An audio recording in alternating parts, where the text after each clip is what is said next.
Hello साथियों, college intellect में आपका स्वागत है। तो हमने कल जो है हम बीएड का फोर्थ पेपर पढ़ रहे हैं और हमने अभी कल जो है सहसंबंध मतलब पिछली वीडियो में सहसंबंध गुणांक पढ़ा और सहसंबंध क्या होता है और सहसंबंध कितने प्रकार के होते हैं वो सारी चीज़ें पढ़ लिए हैं। और देखिए कल मुझसे एक मिस्टेक हो गया कि मैंने आपको सहसंबंध गुणांक ज्ञात करने की विधियां बताई थी। उसमें मैंने ये बताया था कि सहसंबंध देखिए मैंने वहाँ पे डिस्क्राइब तो कर दिया था, लिखवा दिया था, लेकिन मैं वहाँ पे एक्सप्लेन नहीं कर पाई थी। तो आप जो है अगर आप लोगों ने लिख लिया है तो बहुत अच्छी बात है, अगर नहीं लिखा है तो सबसे पहले जाके जो पीछे जो है वीडियो है आपकी वो उसको वहाँ से देख के आप सहसंबंध गुणांक ज्ञात करने की विधियाँ, उसमें एक मैंने कोटि अंतर विधि लिखाया था और वो बहुत ही ज़्यादा इम्पॉर्टेंट है। मोस्ट इम्पॉर्टेंट है वो। वहाँ से इस बार क्वेश्चन बनने की मतलब बता रहे हैं 99.99% संभावना है। तो इसलिए अगर आप लोगों ने वो वहाँ से क्वेश्चन अगर वो नहीं उतारा है तो जाके लिख लीजिएगा। तो आज मैं सिर्फ एक्सप्लेन कर देती हूँ कि सहसंबंध गुणांक ज्ञात करने की कौन कौन सी विधियाँ हैं। देखिए कोई भी दो पदमाला, चाहे आपका एक्स दिया है या वाई दिया है या फिर किसी सब्जेक्ट का नाम भी दे सकता है या कुछ भी वो एग्जामिनर कुछ भी बना सकता है, ठीक है।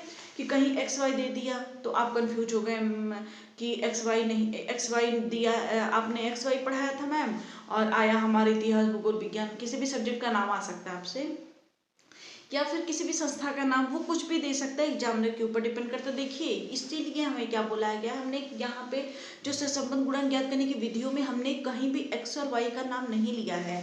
हमने क्या लिया था कि किन्हीं भी दो पदमालाओं को जो है ज्ञात करने के लिए अनेक प्रकार की विधियों का प्रयोग किया गया है।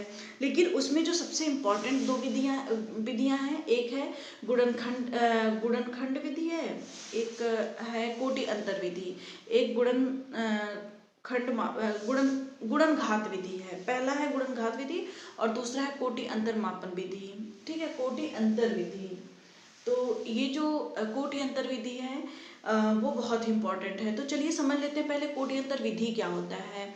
देखिए सहसंबंध को ज्ञात करने के लिए कार्ल प्रियर्सन नाम के एक मनोवैज्ञानिक थे। उन्होंने क्या किया था कि एक विधि का प्रयोग किया था जिससे वो सहसंबंध गुणांक निकालते थे, ठीक, सहसंबंध निकालते थे किसी भी राशि पे। तो कार्ल प्रियर्सन जो है हमारे मनोवैज्ञानिक थे, तो उन्होंने ऐसी विधि का प्रयोग किया था जो बहुत ही जटिल और कठिन थी। तो आप क्या करें, सिंपल कंडीशन में हर प्रत्येक कंडीशन में यानी एवरी कंडीशन में आप उस विधि का प्रयोग जो है नहीं कर सकते थे क्योंकि वो बहुत ही ज़्यादा कठिन थी। तो एक दूसरे मनोवैज्ञानिक हुए जिनका नाम था चार्ल्स स्पीयरमैन। चार्ल्स स्पीयरमैन नाम के एक दूसरे मनोवैज्ञानिक थे। उन्होंने क्या किया कि सहसंबंध गुणांक निकालने के लिए एक बहुत ही सिंपल विधि का प्रयोग किया था जिसको जो है आप स्पीयरमैन की कोटि अंतर विधि या स्थिति अंतर विधि के नाम से भी जानते हैं। तो जो ये कोटि अंतर विधि है ना वो बहुत ही ज़्यादा इम्पॉर्टेंट है। तो आप जो है इसको जो है अगर नोट डाउन नहीं किया है तो जाके नोट डाउन कर लीजिएगा क्योंकि यहाँ से क्वेश्चन जो है बहुत ज़्यादा बनेंगे। तो आप लोगों ने समझ लिया कि कोटि अंतर विधि क्या होता है। एक बार फिर से बता देती हूँ कि सहसंबंध गुणांकों को ज्ञात करने के लिए इस कार्ल प्रियर्सन नाम के एक वैज्ञानिक थे। उन्होंने एक विधि का प्रतिपादन किया था जो अत्यंत ही कठिन और जटिल थी। उस विधि से वो जो है सहसंबंध गुणांक निकालते थे। लेकिन क्या हुआ कि जो वो जिस विधि का उन्होंने प्रयोग किया था वो बहुत ही ज़्यादा कठिन थी। तो प्रत्येक परिस्थितियों में उसका जो है प्रयोग करना बहुत सहज नहीं होता था।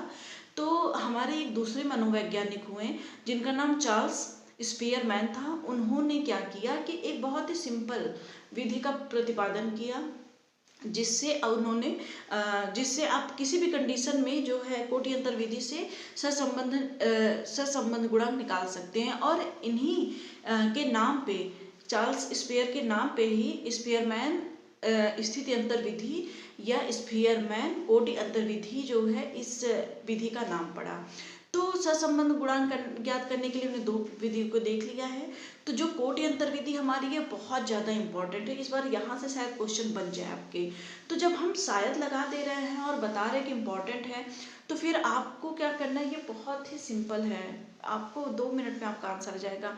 लेकिन इसके लिए आपको सबसे पहले मल्टीप्लाई आना चाहिए, डिवाइड आना चाहिए, एडिशन आना चाहिए, इतनी चीज़ें आनी चाहिए। और सबसे ज़्यादा इम्पॉर्टेंट बात ये है कि आपको फार्मूला याद होना चाहिए, क्योंकि बिना उसके आप कुछ नहीं कर सकते हो। ठीक, तो अभी तक मैंने जितना पढ़ा है सब अच्छे से रट डालिएगा आप लोग।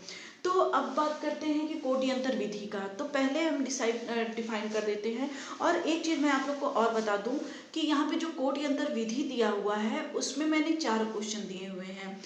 तो उन चारों में मैं 2 क्वेश्चन बताऊंगी आपको, 2 का मैं आंसर बता दूंगी और उसको आपको खुद से सॉल्व करना है। ठीक है, मैं नहीं बताऊंगी, क्योंकि मैं 2 बहुत अच्छे से समझा दूंगी और 2 आपको करना है, छोड़िएगा मत। ठीक है, छोड़िएगा मत उसको कि चलो नहीं करेंगे, ऐसा मत करिएगा।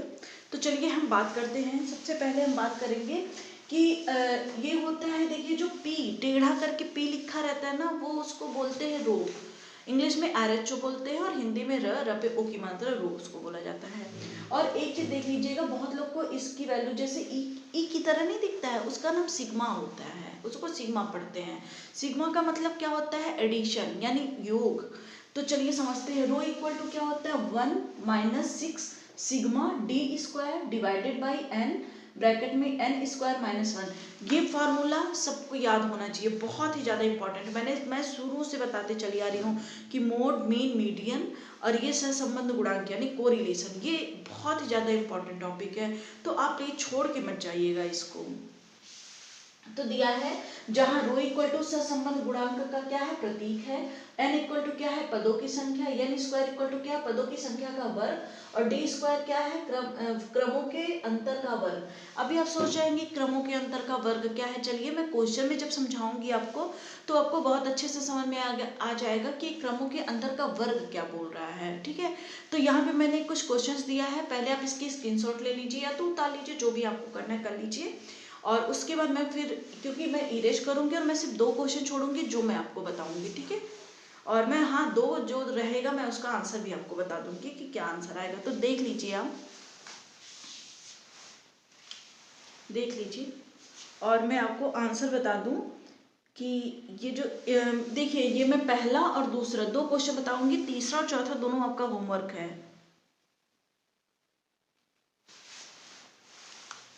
चलिए, जो इसका आंसर है, इसका आंसर आपका आएगा,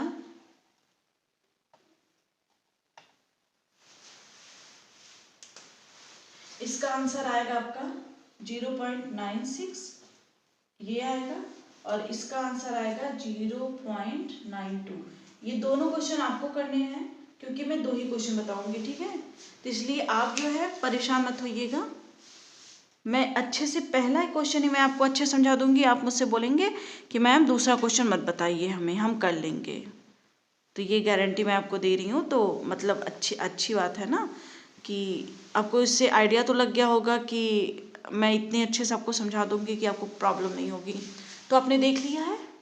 चलिए अब हम बात करते हैं। मैं 2 ही इरेज कर दे रही हूँ, 2 क्वेश्चन और 2 क्वेश्चन मैं आपको समझाऊंगी। इसका आपने लिख लिया, देख ठीक हो गया है ना। वो तार थोड़ा सा खिंचा रहा है इसलिए थोड़ी सी प्रॉब्लम हो रही है। चलिए ठीक है, देखते हैं, छोड़िए उन सारी चीज़ों को। तो सबसे पहले मैं छोटा वाला क्वेश्चन बताती हूँ, फिर मैं बड़ा क्वेश्चन बताऊंगी। तो यहाँ पे मैंने x और y 2 नंबर लिया हुआ है। तो सबसे पहले मैं एक काम कर लेती हूँ,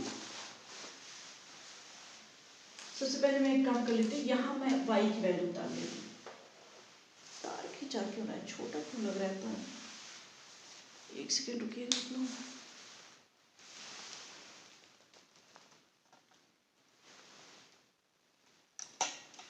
चलिए, जो हम यहाँ पे अपनी y की वैल्यू उतार लेते हैं। अभी मैं आपको समझा रही हूँ मैंने यहाँ y की वैल्यू क्यों उतारी है। क्वेश्चन आपका ऐसे ही देगा। ठीक है, मैं यहाँ पे y की वैल्यू उतार लेती हूँ। यहाँ दिया है 18, 22, 10, 16, 14।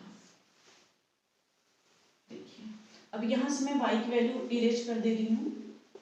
अब देखिएगा यहाँ पे क्या दिया है, हमको क्या निकालना है, यहाँ पे क्रमों के अंतर का वर्ग। सबसे पहले हम रैंक निकालेंगे, किसकी रैंक निकालेंगे, एक्स की रैंक निकालेंगे, और यहाँ पे हम किसकी रैंक निकालेंगे, वाई की रैंक निकालेंगे, किसकी रैंक निकालेंगे, वाई की रैंक निकालेंगे। और देखिए अब सबसे पहले रैंक क्या होता है पहले मैं वो बता दूं। जैसे आप लोगों ने कहीं ना कहीं ये पढ़ा होगा कि जो इलेक्शन होता है हमारा प्रेसिडेंट का, तो उस प्रेसिडेंट के इलेक्शन में एक चीज आपको देखने को मिलेगी, अगर आपने कहीं पढ़ा हो या सुना हो किसी से, तो प्रेसिडेंट का इलेक्शन पता है कैसे होता है। यहाँ मान लीजिए कि हमारे जितने भी कैंडिडेट उसमें उठते हैं, एक उठे, दो उठे, तीन उठे, या 4 5 6 10, मान लीजिए 10 कैंडिडेट हमारे उठे, ठीक। यहाँ पे हमारे 10 कैंडिडेट हुए, 1 2 3 4 5, मान लेते हैं 5 कैंडिडेट हमारे इलेक्शन में उठे हैं, किसके लिए, प्रेसिडेंट के लिए। प्रेसिडेंट के इलेक्शन के लिए 4 कैंडिडेट उठे हैं उसमें। तो जितने लोग भी वोट देंगे ना, जितने लोग भी इलेक्शन में वोट देने जाते हैं, नंबरिंग के हिसाब से वोट देते हैं।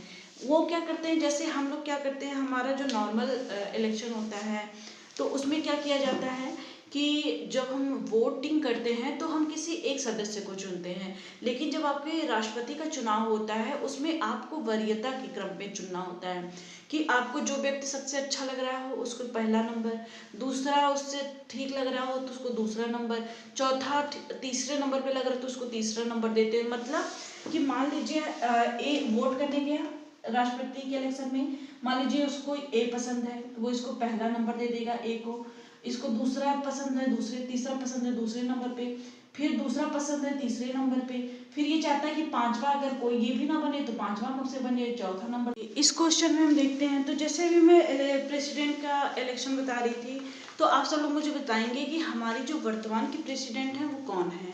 सब लोग कमेंट बॉक्स में मैसेज करेंगे, देखते हैं कितने लोग को पता है प्रेसिडेंट का नाम, ठीक है। तो यहाँ पे देखिए इस क्वेश्चन में क्या करते हैं कि हम क्या करते हैं, जैसे प्रेसिडेंट का चुनाव करते हैं उसी तरह इसमें भी चुनाव करेंगे। जो सबसे बड़ा नंबर रहेगा उसको पहला नंबर देंगे, उसके बाद वाले नंबर को उसी तरह क्रम वाइज नंबर देते चले जाएंगे। तो यहाँ पे क्या निकालेंगे, रैंक किसकी निकालेंगे, एक्स की रैंक निकालेंगे, ठीक। रैंक हम क्या निकालेंगे, एक्स की रैंक निकालेंगे। यहाँ पे क्या निकालेंगे, इसी तरह यहाँ पे वाई की रैंक निकालेंगे, रैंक किसकी निकालेंगे, वाई की रैंक निकालेंगे। अब देखिए सबसे बड़ा नंबर इसमें आपको क्या दिख रहा है, आपको 20 दिख रहा होगा, तो 20 को हम क्या देंगे, पहला नंबर दे देंगे 20 को। उसके बाद 20 के बाद कौन सा बड़ा है, 16 बड़ा है, उसको दूसरा नंबर देंगे। फिर हमारा कौन सा है, 12 बड़ा है, उसको तीसरा नंबर देंगे। फिर चौथे नंबर पे हमारा 8 आता है और पांचवें नंबर पे हमारा 5 आ जाएगा। चलिए वाई की रैंक निकालते हैं। इसमें सबसे बड़ी संख्या कौन सी है, 22 है, इसको पहला नंबर दिया जाएगा। फिर 22 से छोटा कौन है, 18, इसको दूसरा नंबर दिया जाएगा। फिर 18 से छोटा 16 है, इसको तीसरा नंबर देंगे। और 16 से छोटा हमारा क्या है, 4 है, 14 है, इसको 4 नंबर देंगे। और उसके बाद हमारा 10 आता है, इसको 5वां नंबर देंगे, ठीक। अब क्या निकालते हैं कि डी निकालेंगे, तो क्या होता है कि क्रमों के अंतर का वर्ग, यानी क्रम का अंतर निकालेंगे। तो क्रम का अंतर कैसे निकालेंगे, तो आर एक्स में से आर वाई, रैंक वाई क्या कर देंगे, माइनस कर देंगे, रैंक एक्स में से रैंक वाई माइनस कर देंगे, तो यही हमारा क्या आ जाएगा, यही हमारा क्या आ जाएगा, डी आ जाएगा। यही हमारी किसकी वैल्यू आ जाएगी, डी की वैल्यू आ जाएगी। अब देखिए अब डी की वैल्यू निकालेंगे। अब जब डी निकल जाएगा तो हम डी स्क्वायर भी निकाल सकते हैं ना, क्योंकि हमें किसका काम है, डी स्क्वायर का काम है, तो हम डी स्क्वायर भी निकाल लेंगे। और उसमें भी क्या है काम है, सिग्मा डी स्क्वायर का। तो चलिए सबसे पहले r x minus are y है, तो 3 में से 2 माइनस करिए तो क्या आया, 1 आया। फिर 5 में से 1 माइनस करिए, क्या आया आपका, 4 आ गया, आपने 4 लिख दिया। फिर देखिए 1 में से 5 माइनस हुआ तो आपका कितना आया, 5 माइनस हुआ तो -4 आया, साइन के साथ लिखेंगे, ठीक है। फिर यहाँ से 4 में से 3 गया तो कितना बचा आपका, 1 बचा। और फिर यहाँ 2 में से 4 गया तो आपका कितना बचा, -2 बचा। ये देखिए 3 है, कंफ्यूज मत होइएगा, ये भी 5 है, ठीक ना। अब देखिए 1 का स्क्वायर 1 होता है, 4 का स्क्वायर क्या होता है, 16, 4 का स्क्वायर 16, 1 का स्क्वायर 1, और 2 का स्क्वायर कितना होता है, 4 होता है। अब हम क्या निकालेंगे, सिग्मा, ये हमारा डी स्क्वायर आ गया, तो अब हम क्या निकालेंगे, sigma D square, sigma D square निकालेंगे। तो देखिए जब आप 16 दूनी 32, 33, 34, 34 में 4 ऐड करेंगे तो कितना आ जाएगा, 38 आ जाएगा। अब हमारा फॉर्मूला क्या है, rho equal to 1 minus 6 into sigma D square. तो सिग्मा डी स्क्वायर की जगह हमारा क्या है, 38, हमने 38 लिख दिया। उसके बाद डिवाइडेड बाई क्या है, एन, एन मतलब क्या है, पदों की संख्या, कितने पद है, 1 2 3 4 5, यानी 1 2 3 4 5, 5 पद हैं। तो यहाँ पे n स्क्वायर यानी 5 का स्क्वायर करेंगे -1 करेंगे। अब देखिए रो इक्वल टू क्या आ गया 1 minus 6 into 38 divided by 5 into 5 का स्क्वायर कितना होता है, इसको यहाँ सॉल्व कर रहे हैं 25 होता है। 25 में से 1 माइनस करेंगे कितना आ गया आपका 24 आ गया। समझ में आया 24 कहाँ से आ गया। अब देखते हैं इसको सिंप्लीफाई करेंगे। 6 4 जा कितना होता है 24 और 2 2 जा 4 2 1 जा 2 2 9 जा 18। तो आपका रो इक्वल टू क्या आ गया 1 माइनस 19 बटे 5 और 2 का मल्टीप्लाई करेंगे 10। अब जब 10 को 19 से भाग करेंगे, हमने क्या बताया था कि जब ऐसा भाग आता है तो सबसे सिंपल यहाँ पे क्या होता है, यहाँ पे कर देते हैं इसको। तो देखिए रो इक्वल टू क्या आ जाएगा 1, यहाँ पे 10, यहाँ पे इसको मल्टीप्लाई करेंगे 1 से, हो गया 10, 10 में से 1 19 डिवाइडेड बाई 10। अब ऐसे भी कर सकते हैं और इससे भी सिंपल आप क्या है इसको सिंप्लीफाई करिए। रो इक्वल टू 1 माइनस, जब किसी भी नंबर को 10 से भाग करते हैं तो जितना नंबर जीरो रहता है उतना ही यहाँ से दशमलव बढ़ जाता है, क्या हो जाएगा 1.9। ठीक, तो रो इक्वल टू 1 में से 1.9 गया तो माइनस 0.9 आपका आ गया। अब हमने बताया था ना कोटि अंतर विधि ज्ञात करने के लिए, मैंने उस पे उसी को मैं इतना समझाती रह गई कि मैंने सहसंबंध गुणांक जो है इतना समझा दिया मैंने कि मैं आगे जो मुझे समझाना था मैं उसको भूल ही गई थी। तो आप उसको लिख लीजिएगा, ठीक है। तो अब देखिए रो इक्वल टू क्या माइनस 0.9, ये तो समझ में आएगा कि ये ऋणात्मक सहसंबंध बनाएगा, ठीक, ये तो कंफर्म है। लेकिन कौन सा बनाएगा 0.75 से क्या माइनस 0.75 से -1 के बीच में है ना ये, तो ये क्या बनाएगा उच्च स्तर का ऋणात्मक सहसंबंध बना रहा है। ये क्वेश्चन आप देख लीजिए आ गया, ठीक। अब देखिए आपको ये क्वेश्चन आ गया ना, अब हम जो है दूसरा क्वेश्चन करेंगे, इसलिए मैं हट जा रही हूँ, आपको स्क्रीनशॉट लेना है तो ले लीजिए। अब हम इससे दूसरा क्वेश्चन सॉल्व करेंगे, समझ में आ गया ना आप लोग को। वो क्वेश्चन हमारा हो गया था ना, मुझे नहीं लगता कि उसको समझने में किसी को दिक्कत हुई होगी, इसलिए मैंने सबसे पहले छोटा क्वेश्चन कराया था, क्योंकि जब छोटा समझ लेते हैं ना तो बड़ा समझना हमारे लिए बहुत आसान हो जाता है। तो जैसे हमने पहला क्वेश्चन किया वैसे दूसरा क्वेश्चन करेंगे। हमने क्या किया था कि सबसे पहले रैंक निकालेंगे x की और रैंक निकालेंगे किसकी y की, फिर दोनों x के रैंक से y के रैंक को माइनस कर देंगे तो वो वैल्यू हमारी d की वैल्यू आती है। फिर हम क्या करते हैं d का स्क्वायर कर देते हैं। क्यों d का स्क्वायर करें, क्योंकि हमको सिग्मा d स्क्वायर चाहिए, तो हम d का स्क्वायर कर देंगे। उसके बाद जितना भी हमारा d स्क्वायर आएगा उस सबको जोड़ लेंगे तो वो हमारा क्या बन गया सिग्मा d स्क्वायर। और n क्या है हमारे पदों की संख्या, n स्क्वायर क्या है पदों की संख्या का योग है, उसमें से -1 कर देंगे, ठीक है। तो चलिए समझते हैं। तो इसमें बताइए सबसे बड़ी संख्या आपको क्या दिख रही है। देखिए मुझे तो यहाँ पे 35 दिख रहा है, तो इसलिए मैंने 35 को पहला नंबर दे दिया। 35 के बाद आपको क्या दिखेगा 32, 32 को दूसरा नंबर, फिर 30 है तीसरा नंबर, फिर 30 के बाद हमारा देखिए 28 पड़ा है, इसको चौथा नंबर हमने दे दिया। 28 के बाद हमारा 26 आएगा तो पांचवा नंबर, 26 के बाद हमारा 25 आ रहा है छठा नंबर, 25 के बाद 24 है सातवां नंबर, 24 के बाद हमारा 22 है तो 8 नंबर, और 21 9 नंबर, उसके बाद 20 है 10 नंबर। रैंकिंग करने आ गई ना, मुझे नहीं लगता किसी को दिक्कत हो रही होगी। जो सबसे बड़ा नंबर है उसको पहला नंबर दे, उससे छोटे नंबर को दूसरा नंबर। चलिए वाई में कर चलते हैं। तो इसमें सबसे बड़ा आपको क्या दिख रहा है 25 है क्या, देखिए 25 सबसे बड़ा है, फिर है 24, फिर हमारा 23, फिर 22 है, 22 के बाद हमारा आता है 21 5, 20 आता है 6, फिर आएगा 7 19, 18 8 हो गया, फिर 16 आएगा 9 और 15 आएगा 10 आ गया ना। अब क्या करेंगे R x minus are Y निकालेंगे। तो 10 में से किसको माइनस करना है हमको 9 को माइनस करना है। आपका आंसर कितना है 1 आया। अब क्या करना है 8 में से किसको माइनस करना है 10 को माइनस करना, आंसर कितना है -2। फिर क्या करना है 7 में से किसको माइनस करना है 6 को माइनस करना, आंसर कितना आया 1 आया डी की वैल्यू। फिर 6 में से आपको किसको माइनस करना है 5 को माइनस करना, आंसर 1 आया। फिर 3 में से आपको 7 को माइनस करना, आपका आंसर कितना आएगा -4 आ गया, ठीक। फिर 2 में से आपको किसको माइनस करना 8 को माइनस करना, आंसर कितना आया -6। फिर 4 में से आपको 4 को माइनस करना है तो आपका आंसर कितना आ गया 0। फिर 9 में से आप 2 माइनस करेंगे तो कितना आ गया 7 आपका आ गया है। फिर 5 में से आप 3 माइनस करेंगे तो आपका आ गया 2। फिर 1 में से हम 1 माइनस करेंगे तो हमारा कितना आ गया 0 आ गया, ठीक ना। इतनी चीजें सबको समझ में आ गई हैं, किसी को कोई डाउट तो नहीं है ना। चलिए बहुत अच्छी बात है, अगर आपको डाउट नहीं है तो।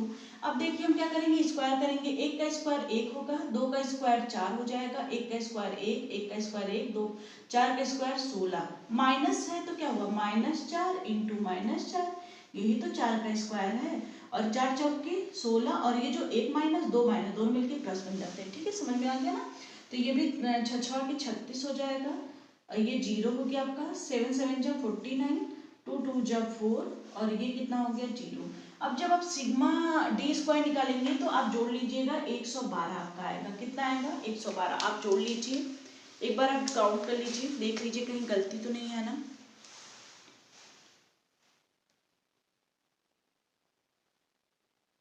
चलिए आपका सिग्मा डी स्क्वायर आ गया ना।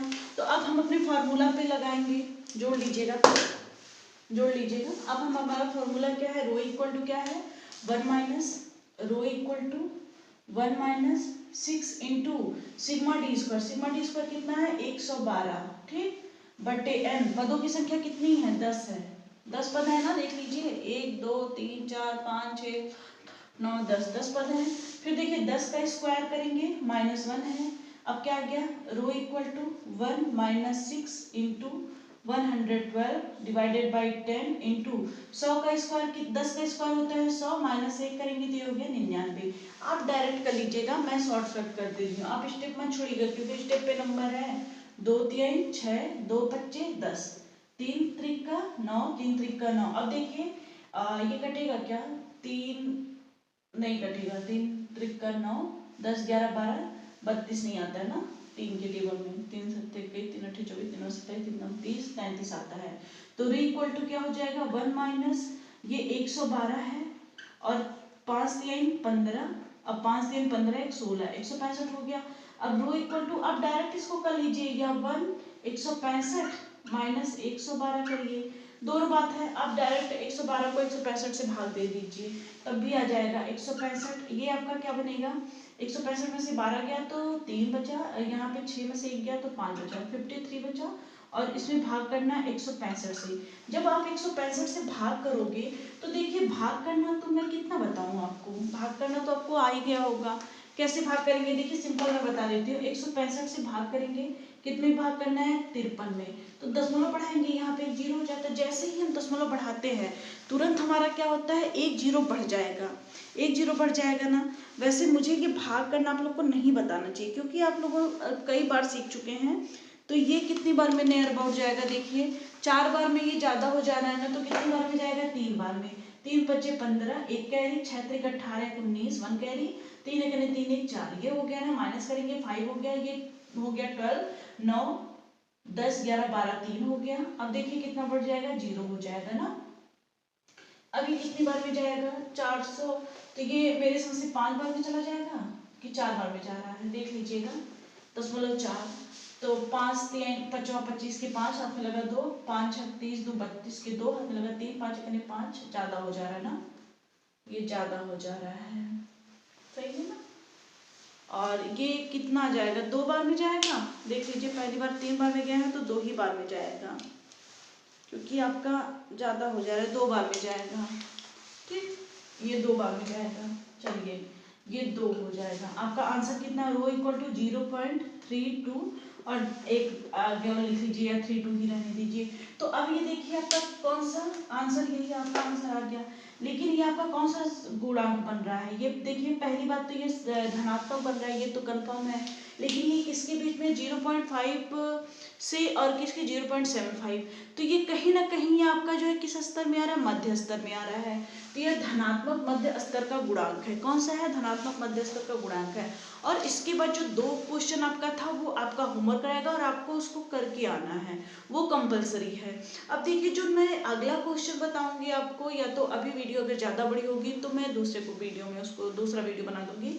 तो वो जो हमारा जो दूसरा क्वेश्चन होगा, उस क्वेश्चन में हम जो है सीखेंगे। अभी तक देखिए आपको कहीं भी रिपीटेड सेंटेंस दिखा, कोई भी रिपीटेड नंबर नहीं दिखा है ना, तो जो अगला क्वेश्चन हमारा आएगा उसमें जो हमारा रिपीटेड नंबर होगा। तो अगर एग्जाम में हमारे रिपीटेड नंबर से आ गए, तो मान लीजिए x की वैल्यू दी, हाँ एक चीज और नोटिस करिएगा, ये x और y मैंने सिर्फ सिंबल में माना है, यहाँ पे क्वेश्चन में आपका जो है एग्जाम में आपका यहाँ पे किसी भी सब्जेक्ट का नाम दे सकता है, या किसी भी संस्था का नाम दे सकता है, या किसी भी व्हीकल का नाम दे सकता है, यानी वाहन का नाम दे सकता है। तो आप जो है कंफ्यूज मत होइएगा कि मैम ने तो हमें कराया ही नहीं है, हम कैसे करें, हम बहुत परेशान हैं। तो ऐसे मत करिएगा, क्योंकि देखिए आपको ये एक सिंबल के तौर पे दिया गया है, यहाँ पे कुछ भी वैल्यू हो सकती है। इसीलिए जो सहसंबंध गुणांक की विधि, सहसंबंध गुणांक का विधि ज्ञात करने का हमारा दिया था, तो उसमें क्या बोला था, किसी भी पदमालाओं का जो है सहसंबंध ज्ञात करने के लिए अनेक विधियों का प्रयोग किया जाता है, लेकिन सबसे इंपॉर्टेंट विधि कौन सी है, गुणन घात विधि, और दूसरा कोटि अंतर विधि या स्थिति गुणांक विधि, स्थिति अंतर विधि है। तो उसमें देखिए, तो किसी भी पदमालाओं का दिया है, कोई भी पदमाला हो सकता है, एक्स वाई हो सकता है, इतिहास भूगोल विज्ञान, कुछ भी आपका दे सकते। ये नहीं कि यहाँ पे विज्ञान दे दिया, यहाँ इतिहास दे दिया, यहाँ पे दे दिया कि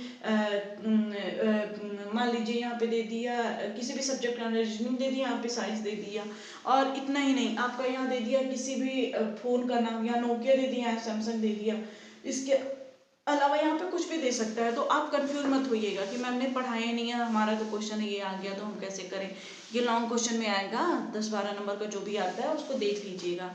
तो आज की वीडियो मेरी समझ से ज़्यादा बड़ी हो जाएगी, इसलिए अपनी वीडियो को यहीं ख़त्म करते हैं। और जो नेक्स्ट पार्ट हम लेके आएंगे उसमें हम कोटि अंतर विधि से ही देखेंगे अपने क्वेश्चन को, लेकिन उसमें क्या करेंगे कि ये जो हमारी नंबरिंग है ना, इसमें रिपीटेड रहेंगे। आप यहाँ पे नोटिस कर रहे हो, यहाँ पे 20 है, 22 है, 24 है, 25, 30, 32, 28, 21, 26, 35। तो यहाँ पे कहीं भी नंबर रिपीट किया है, नहीं किया है ना। लेकिन जो उस वाले मेथड में हम देखेंगे उसमें क्या रहेगा, हमारी x में भी वैल्यू रिपीटेड रहेगी और y में भी रिपीटेड रहेगी। यहाँ तो मान लीजिए आपने जो है नंबरिंग कर दिया घटते बढ़ते क्रम में जो भी था, लेकिन वहाँ पे जब आपका नंबर रिपीट हो गया, मान लीजिए यहाँ पे दो बार 14 आ गया या 2 बार 25 आ गया, तो आप उसको कैसे नंबरिंग करेंगे। आपने उस तरह तो नंबरिंग कर लिया, चलो ये ठीक है, लेकिन 2 बार 25 दे देते तो अब क्या करते हैं, फंस जाएंगे ना। तो उस तरह का क्वेश्चन भी हम आगे नेक्स्ट वीडियो में देखेंगे। तो और इसके बाद जो है फिर सहसंबंध गुणांक हमारा खत्म हो जाएगा, फिर गुणन घात विधि से हम देखेंगे। उसके बाद सहसंबंध में हम एक दो महत्वपूर्ण निर्देश जो भी हैं, एक और कोई टॉपिक है वो पढ़ेंगे। उसके बाद ये हमारा खत्म हो जाएगा, फिर हम अपना मानक विचलन स्टार्ट करेंगे, ठीक है। और कुछ चीज़ें हैं जो बहुत इंपॉर्टेंट है एग्जाम के पॉइंट ऑफ व्यू से, सबसे पहले उसको करा देते हैं, फिर आपको आगे और सारी चीज़ें बताएंगे। और तो आप इसको स्क्रीनशॉट लेना ले लीजिए। और एक चीज़ और मैं बोलना चाह रही हूँ कि आप लोग वीडियो देखते हो लेकिन उसको लाइक नहीं करते हो। तो आपको अगर मेरी वीडियो अच्छी लग रही है तो आप मुझे कैसे बता सकते हो, आप मेरे सामने तो हो नहीं। तो इसलिए आप जो है वीडियो को लाइक कर दिया करिए, तो मुझे समझ में आ जाएगा कि हाँ ठीक है, आप मुझे पसंद कर रहे हो, मेरी वीडियो को पसंद कर रहे हो, ठीक है। और साथ में अगर आपके दोस्त कोई भी हो, ये स्टैटिक का पार्ट भी है, सबसे इम्पोर्टेंट बात तो ये है, BA MA की ज्योग्राफी में भी ये सारी चीज़ें आती हैं। तो आपके किसी भी अगर जान पहचान में अगर ऐसे बच्चे हों जो ज्योग्राफी वगैरह पढ़ते हों, तो उनको ये वीडियो शेयर कर दिया करिए आप लोग। और आपके जितने भी BEd के स्टूडेंट हों, छात्र हों, हित मित्र दोस्त हों, जो भी हों, उनके साथ वीडियो को शेयर किया करिए। और चैनल को लाइक भी करिए, हमारी वीडियो को लाइक करिए, चैनल को ज़्यादा से ज़्यादा सब्सक्राइब करवाइए, ठीक है। थैंक यू, यही आपका सहयोग मेरे लिए काफ़ी है। धन्यवाद, गुड नाइट।